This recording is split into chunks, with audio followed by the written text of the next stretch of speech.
Assalamualaikum warahmatullahi wabarakatuh. Halo teman-teman semua, kembali lagi bersama channel Cek Bansos, channel yang membahas dan menginformasikan seputar bantuan sosial dari pemerintah. Di kesempatan hari ini, senang sekali rasanya channel Cek Bansos bisa kembali hadir menyapa teman-teman di seluruh Indonesia untuk menyampaikan updatean-updatean terbaru terkait persiapan penyaluran bantuan sosial untuk tahap kedua April, Mei, dan Juni. Setelah beberapa waktu yang lalu dari pihak BPS yang akan menyerahkan hasil pemutakhiran data terkait nama-nama yang akan tercairkan untuk di tahap kedua kepada Kementerian Sosial Republik Indonesia. Di kesempatan hari ini, informasi ini lanjutan dari informasi terkait KPM, ciri-ciri kategori KPM yang akan bisa cair bantuan sosialnya di tahap kedua. Ibu-ibu, bapak-bapak, simak informasi ini sampai selesai. Siapa tahu kalian termasuk nama-nama yang masih bisa tercairkan untuk di tahap kedua. Ini erat kaitannya akan cair atau tidak bantuan sosial untuk di tahap kedua. Untuk itu kalian KPM lama pun juga harus simak informasi ini. Nah, ini informasinya seperti apa nanti akan coba kita jelaskan untuk teman-teman semuanya. Di kesempatan hari ini pula kita akan mengabarkan informasi mengenai benarkah desil 3 dan desil 4 di tahap kedua kali ini bansosnya sudah tidak bisa cair. Nah, ini apakah informasinya benar? Karena pertanyaan-pertanyaan yang seperti ini banyak dilontarkan di kolom komentar channel Cek Bansos ataupun di media sosial lainnya yang mengabarkan bahwa apakah benar ini tahap 3 atau tahap keempat sudah tidak bisa mendapatkan bantuan untuk di tahap kedua. Bagaimana jawaban dan penjelasannya? Ini pun juga nanti akan coba kita jelaskan untuk teman-teman semuanya. Akan tetapi sebelum kita menjawab dan menjelaskan secara lengkapnya seperti apa, terlebih dahulu channel Cek Bansos memohon bantuan dan dukungannya terlebih dahulu kepada teman-teman semuanya untuk selalu mendukung channel Cek Bansos ini dengan cara like, share, komen, dan tentunya di subscribe channel Cek Bansos ini. Aktifkan notifikasi loncengnya agar teman-teman semua tidak ketinggalan video-video terbaru dan informasi-informasi terbaru dari channel Cek Bansos tentunya. Baiklah teman-teman, tanpa berlama-lama kita akan langsung saja ke informasi selengkapnya di kesempatan hari ini. Alhamdulillah di hari ini kembali channel Cek Bansos bisa kembali hadir menyapa teman-teman di seluruh Indonesia untuk menyampaikan updatean persiapan penyaluran bantuan sosial PKH BPNT untuk tahap kedua, alokasi April, Mei, dan Juni. Setelah beberapa waktu yang lalu kita mengabarkan adanya beberapa informasi terkait penyaluran bantuan sosial yang datanya hasil untuk verifikasi dan validasi terbaru akan diserahkan ke Kementerian Sosial Republik Indonesia ini dipercepat di tanggal 10 April atau di 10 triwulan kedua. Nah, jadi teman-teman para pemerhati channel Cek Bansos semua, informasi yang akan kita sampaikan erat kaitannya untuk kalian, para penonton setia channel Cek Bansos, ibu-ibu, bapak-bapak, atau siapapun yang mendapatkan informasi ini. Bagaimanakah ciri-ciri KPM yang masih bisa cair di tahap kedua, baik penerima bantuan PKH maupun bantuan BPNT? Wajib simak informasinya. Para pemerhati channel Cek Bansos semua, informasi terkait ciri-ciri kategori KPM yang masih bisa tercairkan di sini kita rangkum kurang lebih ada 3 poin. Yang pertama adalah KPM terdaftar di DTSEN. Artinya, keluarga penerima manfaat harus terdaftar dalam data tunggal sosial ekonomi nasional.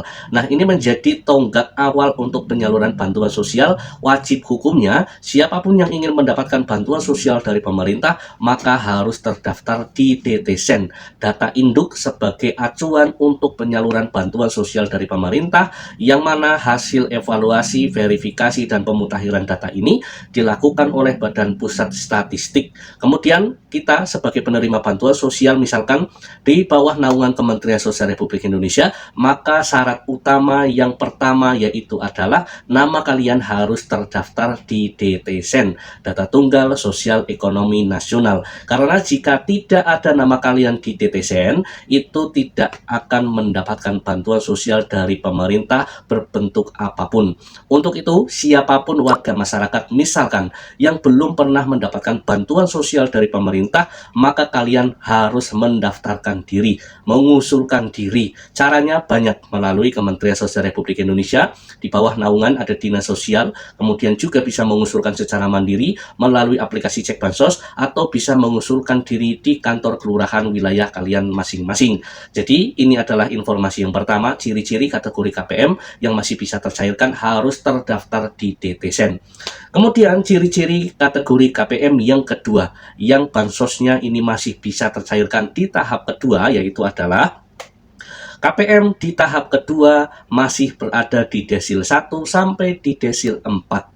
Ini syarat mutlak juga bagi seseorang KPM yang penerima bantuan PKH atau bantuan BPNT berada di desil prioritas, yaitu desil 1 sampai di desil 4 berdasarkan tingkat kesejahteraan ekonomi keluarga terbaru di tahun 2026 di tahap kedua. Maka yang akan harus dilakukan oleh keluarga penerima manfaat di seluruh Indonesia adalah melakukan pengecekan desil kalian apakah masuk desil 1 sampai di desil 4. Ini menjadi syarat wajib juga bagi keluarga penerima manfaat yang ingin bansosnya masih bisa tercairkan di tahap kedua. Kemudian informasi yang ketiga, informasi mengenai poin terakhir bagi keluarga penerima manfaat yang masih bisa tercairkan bantuan sosialnya. Yang ketiga adalah status PKH dan BPNT-nya masih aktif terdaftar. Nah, ini pun juga harus disimak bagi keluarga penerima manfaat yang bantuan sosialnya sudah pernah tercairkan. Ini pun juga wajib disimak, wajib dicek kembali apakah di tahap kedua ini masih aktif atau tidak. Karena status PKH dan BPNT masih aktif ditandai dengan status transaksinya untuk di tahap kedua tidak tereksklud. Jadi status bantuan PKH maupun BPNT-nya masih aktif dan status transaksi kepesertaan bansos di tahap kedua ini menunjukkan tidak tereksklud. Jadi keterangan 3 syarat wajib yang harus kalian ketahui adalah terdaftar di DTZ, masuk desil 1 sampai di desil 4, kemudian bansos PKH BPNT masih dinyatakan aktif dan tidak tereksklud untuk data transaksi di tahap kedua. Nah, jadi teman-teman, para pemerhati channel Cek Bansos semua, jadi kesimpulan yang bisa kita berikan untuk teman-teman para penonton setia channel Cek Bansos adalah pastikan keluarga penerima manfaat atau KPM memenuhi ketiga kriteria yang tadi sudah kita sebutkan mengenai bantuan sosial untuk di tahap kedua April, Mei, dan Juli 2026. Dan ketiga syarat ini wajib terpenuhi untuk kelancaran penyaluran bantuan sosial di setiap wilayah kalian masing-masing. Jadi ketiga syarat wajib ini yang tadi sudah kita sebutkan, kalian para penonton setia channel Cek Bansos, bapak-bapak atau ibu-ibu semuanya yang mendapatkan informasi ini, yuk disimak sudah terdaftar di DTSN atau belum, masuk desil 1 sampai desil 4 atau tidak, kemudian statusnya nanti di tahap kedua masih aktif atau tidak, karena masa kepesertaan di tahap kedua harus aktif dan tidak tereksklud bantuan sosialnya. Nah, ini teman-teman para pemerhati channel Cek Bansos, informasi yang pertama yang bisa kita sampaikan untuk teman-teman semuanya. Kemudian informasi yang kedua yang akan kita berikan di kesempatan hari ini mengenai apakah betul tahap kedua ini untuk di desil ketiga dan desil keempat sudah tidak bisa mendapatkan bantuan sosial dari pemerintah. Nah, jadi teman-teman para pemerhati channel Cek Bansos semua, jika para penonton setia channel Cek Bansos menyimak betul informasi yang tadi sudah kita sebutkan, prioritas desil yang masih bisa mendapatkan bantuan sosial di tahap kedua ada di desil 1 sampai di desil 4. Maka desil 3 dan desil 4 masih bisa tercairkan bantuan sosial untuk BPNT. Nah, di sini yang menjadi catatan penting adalah bahwa penerima bantuan PKH ini akan diprioritaskan untuk desil pertama dan desil kedua terlebih dahulu. Akan tetapi desil ketiga nanti bisa mendapatkan PKH setelah pemenuhan kuota 10 juta KPM di seluruh Indonesia selesai, barulah nanti PKH diambil dari di desil 3 sampai di desil 4. Nah, jadi para pemerhati channel Cek Bansos semua, adapun untuk bantuan BPNT ini masih tetap di desil 1 sampai di desil 4 yang akan tercairkan bantuan sosialnya dari pemerintah. Jadi yang mengabarkan BPNT katanya tidak akan cair lagi di tahap kedua untuk desil 3 dan desil 4 itu kabar yang tidak benar. Karena sampai video ini kita publikasikan untuk teman-teman semuanya, kita para pendamping sosial di seluruh Indonesia belum mendapatkan informasi dan tidak ada surat edaran mengenai bahwa untuk tahap kedua desil 3 dan desil 4 tidak bisa tercairkan. Itu kabar yang tidak benar. Nah, jadi para pemerhati channel Cek Bansos semua, dua informasi ini yang kita bisa sampaikan di kesempatan hari ini. Semoga bisa bermanfaat informasinya. Terima kasih sudah menonton video ini sampai selesai. Sampai jumpa di video-video terbaru dari channel Cek Bansos lainnya. Wassalamualaikum warahmatullahi wabarakatuh.